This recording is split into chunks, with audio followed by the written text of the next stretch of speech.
As Super Tuesday approaches, many political analysts are wondering why the Iraq War is not playing a larger role in the primary debates.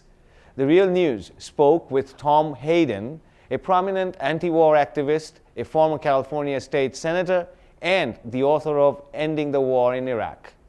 I think it's to the credit of the anti-war movement that it seeded public opinion, like a cloud is seeded, so that the candidates, on the Democratic side at least, have to be anti-war in the way they position themselves. Whether they are or not is a deeper question.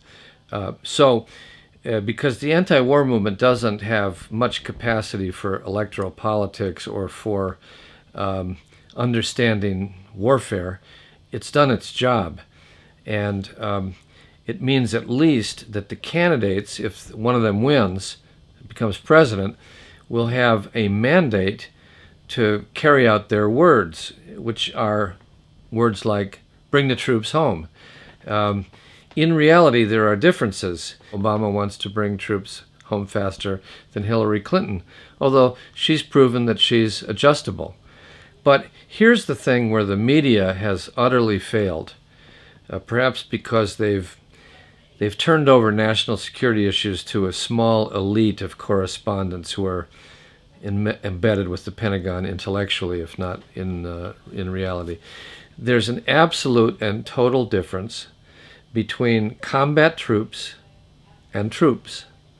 And they're only talking about combat troops. Combat troops are American soldiers who get killed going into straight-up battles with Iraqis. They're all talking about withdrawing combat troops, but there's 162,000 troops there.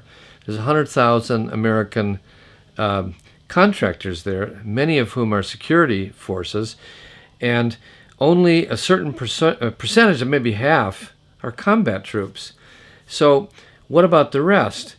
The implication of all the candidates is that they want to continue a counterinsurgency campaign on behalf of the so-called Iraqi army. They want to keep contractors, advisors, trainers, counterterrorist units, intelligence operations going in Iraq to turn it into, and they're not saying this, but to turn it into Central America in the 1970s. It's become New York Times gospel, military doctrine, bipartisan doctrine. I hope that they're only doing this for public relations purposes. But let's unpack that. Number one, I never heard any such thing in the debates, and I taped them. I listened very, very carefully. I have no problem if American security guards need to take somebody to the embassy. This is a question of implementing the following: embedding American advisors with Iraqi combat troops. That's the wording. Meaning the war will go on. It'll be more of a civil war, more of a El Salvador or Afghanistan type war. Number two, trainers, 20,000 trainers embedded in the Iraqi security forces, police, interior ministry, so on. Number three, security contractors. There are at least 17,000 Blackwater type Americans who are security contractors. And you could go on, special forces, intelligence units, etc. Hillary Clinton has said we need to keep a certain percentage of troops there to deter Iran. Barack has been, as usual, the most sophisticated and nuanced, but there's absolutely no question that he will be leaving behind thousands of American special forces to engage in something. So I think what we have to expect is that the anti-war movement has gone as far as it can. The media has completely failed to make this distinction. The candidates either don't get it, or more likely they get it, but they're in such a blur, they're not going to elaborate on this. I talk to their advisors. I read everything they say. They are very sophisticated. They are leaving behind trainers by the thousands. The Phoenix program was a program of torture and political incarceration in South Vietnam. It is being extolled by a colonel who's a close advisor to Petraeus, who wants to bring back the Phoenix program in Baghdad. Number two, James Steele, straight out of the counterinsurgency efforts, some would say death squad efforts, in El Salvador and Honduras. He's a close advisor to General Petraeus. He's in Baghdad now. Number three, the head of American intelligence, former ambassador to Iraq, John Negroponte, was overseer of the 301 squads, which were death squads, in Honduras.